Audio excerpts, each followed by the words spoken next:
Hello everyone, welcome back to online study on. देखिए friends, मैंने इससे पहले आप लोगों को नोट्स के फॉर्मेट में बिहार का आर्थिक सर्वेक्षण 23-24 के बारे में बताया था, लेकिन आप लोगों का डिमांड था कि एमसीक्यू प्रोवाइड कराया जाए। तो इस वीडियो को मैंने 2 से 3 मंथ पहले कराया था, तो मुझे एक बार लगता है कि ऊपर ऊपर से देखना ज़रूरी है, उसके बाद एमसीक्यू लगाना है, क्योंकि डायरेक्ट एमसीक्यू लगाओगे तो आधा आपको याद है, आधा नहीं याद है, तो कन्फ्यूज़न होगा। इसलिए हम सबसे पहले आज मैं आप लोगों को एक छोटा सा संक्षेप में बिहार के जो भी आर्थिक सर्वेक्षण थे 23-24 उसके बारे में बता देता हूँ, और उसके बाद हम तुरंत बाद एमसीक्यू फॉर्मेट लगा लेंगे। राइट, तो आज इस वीडियो को आराम से देखिए, इसमें बहुत सारी चीज़ें हैं जो कि पेपर में आपको डेफिनेटली देखने को मिलेगा। तो चलिए शुरू करते हैं। तो बिहार का आर्थिक सर्वेक्षण 23-24 जो है वो 12 फरवरी 2024 को यहाँ पे पेश किया जाता है बिहार के वित्त मंत्री सम्राट चौधरी जी के द्वारा 12 फरवरी 2024 को। 18वां सर्वेक्षण था, ये याद रखिएगा। साथ में अगर आपसे पूछे कि पहला सर्वेक्षण कब पेश किया गया था, तो 2006-07 में सुशील कुमार मोदी जी के द्वारा पेश हुआ था। राइट, ये 3 चीज़ आपको तो पहले याद रखना है। अब हम यहाँ पे बात करते हैं कि बिहार का जीएसडीपी कितना है, gross state domestic product total कितना है। तो यहाँ पे ध्यान रखना है कि ये 2 चीज़ों पर डिपेंड होता है, एक तो वर्तमान मूल्य पर और एक होता है आधार मूल्य पर। ये सब कुछ मैंने अपने नोट्स वाले वीडियो में प्रोवाइड कराया है। वीडियो का लिंक नीचे डिस्क्रिप्शन में दिया है, अगर आप उस वीडियो को देखेंगे तो उसमें बहुत सारी चीज़ें आपको पता चलेगा जो कि आपको आर्थिक सर्वेक्षण के बारे में जानना चाहिए। यहाँ पर मैं सिर्फ ऊपर के चीज़ों को बताऊँगा जो कि डाटा आपको याद रखना है। एक बार रिविजन्स के पर्पज़ से मैं बता रहा हूँ ताकि एमसीक्यू लगाने में आपको आसानी हो। तो आप उस वीडियो को ज़रूर देख लीजिएगा अगर आपको डीप नॉलेज चाहिए, सब कुछ अच्छे से समझना है तो यहाँ पे बात करें कि वर्तमान मूल्य पर जीएसडीपी बिहार का कितना है, तो हम इसको याद कैसे रखेंगे। 751,396 करोड़, ये याद रखना है। और कितना प्रतिशत की वृद्धि हुआ, तो 15.5% की वृद्धि हुआ है। ठीक है, यानी पिछले वर्ष की तुलना में देखा जाए तो 15.5% की वृद्धि है। आधार मूल्य पर, आधार मूल्य क्या होता है, तो 2011-12 पर ये काउंट होता है आधार मूल्य। ठीक है, 11-12 पर। तो आधार मूल्य पर कितना है, तो देखिए आसान है याद रखना, 442273। तो बस 4422 भी याद रख लेंगे तो ऑप्शंस में दिख जाएगा, आप मार सकते हो 442273। ठीक है, 10.64% की वृद्धि हुई है। तो ये जीएसडीपी याद रखेंगे। ठीक है, वर्तमान मूल्य पर 751,396 और आधार मूल्य पर बात करें तो 442273, यानी 442273। ठीक है, अब बात करते हैं प्रति व्यक्ति आय। देखिए, प्रति व्यक्ति आय भी हम 2 तरह से देखते हैं, एक तो मौद्रिक मूल्य पर और एक होता है वास्तविक प्रति व्यक्ति आय। तो यहाँ पे प्रति व्यक्ति आय, राइट, तो ध्यान दीजिएगा मौद्रिक मूल्य पर कितना है, तो 596.37 यानी 59,637, याद रखो 59,637, 13.9% की वृद्धि हुई है। और अगर हम बात करें कि वास्तविक मूल्य पर प्रति व्यक्ति आय कितना है, तो 35,119। ये थोड़ा सा याद रखना है, खास करके आपको इसमें याद रखना है कि वास्तविक प्रति व्यक्ति आय कितना है, 35,119। अब इसमें याद रखने की कुछ एक्स्ट्रा मैं चीज़ें नहीं बता सकता हूँ, बस याद ही रख सकते हो।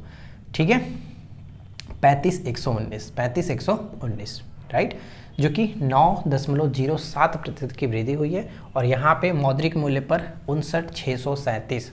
ये सब कैसे याद होता है, आप बार बार डाटा को कॉपी पर लिखोगे, रफ पर लिखोगे तो ये चीज़ याद हो जाता है। रिपीट जितना बार करोगे उतना अच्छे से याद होगा।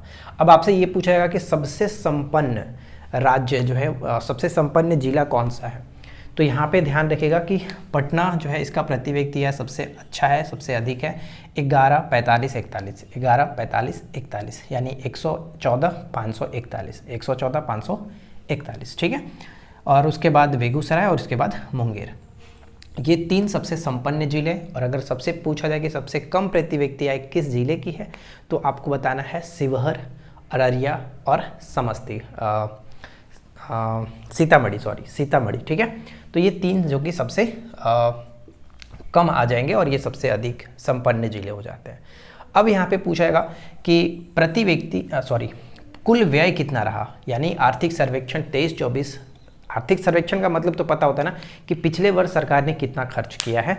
तो ये ध्यान रखेगा कि कुल व्यय जो रहा वो 2.32 लाख करोड़, ठीक है, 232, ऐसे याद रखो, आसानी से याद होगा, 232 लाख रुपए मतलब कि खर्च हुए, व्यय हुआ 232, उसमें से 184 जो है, उसमें से 184 जो है वो राजस्व व्यय पर खर्च हुआ, और उसमें से जो बाकी शेष बचा 48, ठीक है। मैं पॉइंट नहीं लगा रहा हूँ, बस ध्यान में आप रख लो, याद रखने के लिए बता रहा हूँ कि 232 जो था उसमें से 184 कुल व्यय का, यानी कुल व्यय का 79.3%, ये खास करके याद रखना प्रतिशत राजस्व व्यय पर खर्च हुआ, और पूंजीगत व्यय पर बाकी जो शेष बचता है इसमें से इतना घटाओगे तो इतना निकलेगा, यानी 48 जो है वो 20.7% पूंजीगत व्यय पर खर्च हुआ। क्लियर।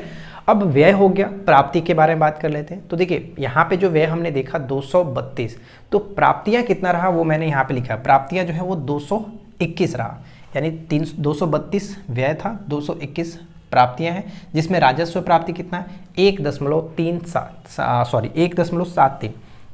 मैं पॉइंट हटा करके आपको याद कराने की कोशिश कर रहा हूँ कि 221 में से 173 राजस्व प्राप्ति रहा, और पूंजीगत प्राप्ति बाकी जो शेष, यानी दोनों में पूंजीगत प्राप्ति बराबर ही रहा है, 0.48, ठीक है। ये लाख करोड़ की बात हो रहा है। और अगर आपसे पूछे कि सर्वाधिक व्यय कहाँ पर हुआ, तो सार्वजनिक जो कार्य है, सामाजिक कार्यों पर, ठीक है, सामाजिक कार्यों पर 48% सबसे ज़्यादा खर्च हुआ है, और सर्वाधिक राजस्व प्राप्ति कहाँ से हुआ है, कर से, ठीक है, टैक्स से प्राप्त हुआ है। तो ये चीज़ याद रखेंगे। तो यहाँ तक कोई दिक्कत नहीं, सब कुछ अच्छे से हमने कवर किया, याद भी रहेगा आप लोगों को, दिक्कत नहीं होगा, MCQ जब लगाओगे आराम से कर सकते हैं। अब देखिए सबसे ज़्यादा जो चीज़ पूछा जा सकता है वो हमारा है कि अर्थव्यवस्था में विभिन्न हिस्सों पे कितना कितना प्रतिशत रहा। प्राथमिक सेक्टर मतलब प्राथमिक क्षेत्र, द्वितीय क्षेत्र, तृतीय क्षेत्र से पिछली बार भी क्वेश्चंस पूछे गए हैं। तो प्राथमिक क्षेत्र पर 20%, द्वितीय में भी 20%, तृतीय पर 30%, 60%, टोटल 100%।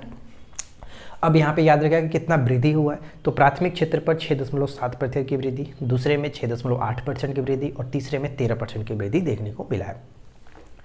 क्लियर है कि आपको प्राथमिक, द्वितीयक, तृतीयक तीनों याद रखिएगा। ऊर्जा की कुल खपत कितनी हुई है, तो 378 पॉइंट के बाद को याद रखने की जरूरत नहीं है, 378 करोड़ यूनिट खर्च हुआ, ये याद रखो।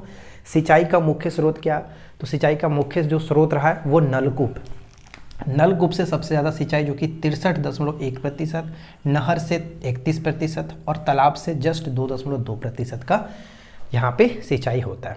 ठीक है फ्रेंड्स, तो कुल मिलाकर के आज के संक्षेप वीडियो में मैंने आर्थिक सर्वेक्षण के बारे में ओवरऑल आप लोगों को छोटा छोटा पॉइंट्स करके बता दिया है।